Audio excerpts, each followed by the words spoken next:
वहीं देश में बढ़ते कोरोना संक्रमण को देखते हुए बैंकों के संगठन इंडियन बैंक्स एसोसिएशन ने सरकारी प्राइवेट बैंकों की टाइमिंग में बदलाव करते हुए नई गाइडलाइंस जारी की है। अब केवल 4 घंटे ही बैंक खुलेंगे और 50% कर्मचारियों के साथ ही बैंकों को खोला जाएगा।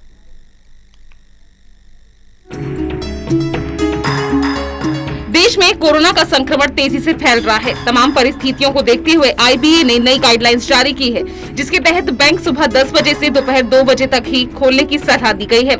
यानी अब बैंक आम जनता के कामकाज के लिए केवल 4 घंटे ही खुलेंगे।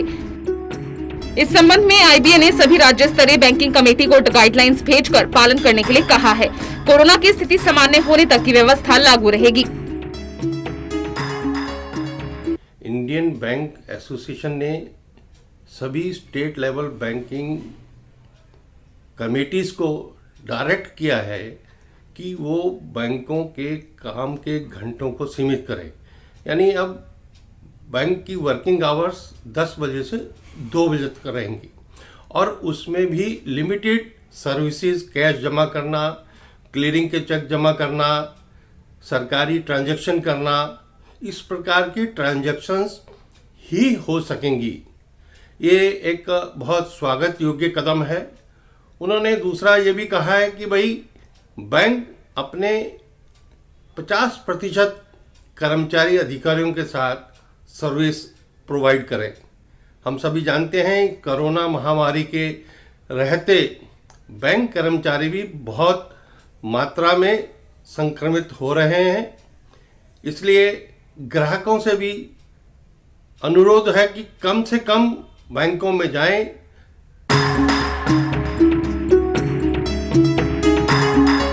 आइए जानते हैं कि आईबीए की गाइडलाइंस क्या कहती हैं। सभी बैंक सुबह 10 बजे से दोपहर 2 बजे तक खोले जाएं। बैंकिंग कार्यकाल के दौरान 4 प्रकार की सेवाएं उपलब्ध कराई जाएगी। इसमें नकद जमा, नकद निकासी, चेक्स की क्लियरेंस, रेमिटेंस और सरकारी लेन देन शामिल है। सभी बैंक हर हाल में शाम 4 बजे तक बंद हो जाएं। कोरोना के दौरान केवल 50% कर्मचारियों को बैंक बुलाया जाए, अन्य कर्मचारियों से वर्क फ्रॉम होम कराया जाए। बैंकों में कर्मचारी रोटेशन के आधार पर बुलाए जाए। सभी राज्य स्तरीय कमेटियां स्थिति पर नजर रखेंगी और परिस्थितियों को देखते हुए अतिरिक्त सेवाओं पर फैसला करेंगी। यदि जिला प्रशासन बैंकिंग सेवाओं को लेकर कोई फैसला करता है तो वो मान्य होगा। देश के सभी सरकारी, प्राइवेट, स्मॉल फाइनेंस बैंक, विदेशी बैंक, डेवलपमेंट फाइनेंशियल इंस्टीट्यूट और कोऑपरेटिव सेक्टर के बैंक आईबीए के सदस्य हैं। इन सभी बैंकों को आईबीए की गाइडलाइंस का पालन करते हुए अपने बैंकिंग के समय में बदलाव करना होगा। उत्तर प्रदेश, बिहार, महाराष्ट्र समेत कई राज्यों ने आईबीए की गाइडलाइंस का पालन करते हुए बैंकों के समय में कटौती कर दी है। आईबीए की गाइडलाइंस के अनुसार अभी बैंकों में केवल नकद जमा, निकासी, चेक्स की क्लियरेंस, सरकारी लेन देन जैसे कामकाज होंगे। एक्सपर्ट्स की माने तो बैंकों में कामकाज का समय घटने से बैंकिंग पर ज्यादा असर नहीं होगा। कोरोना को देखते हुए सभी बैंकों ने अपने ऑनलाइन प्लेटफॉर्म्स को बेहतर किया है। आज बैंकों की अधिकांश सेवाएं ऑनलाइन उपलब्ध है और इसमें किसी भी प्रकार का पेमेंट, कैश ट्रांसफर, लोन के लिए आवेदन, फिक्स डिपॉजिट, रिकरिंग डिपॉजिट की बुकिंग या भुगतान, किसी भी प्रकार के लोन की किस्त का भुगतान जैसी सेवाएं शामिल है। Special desk, total news.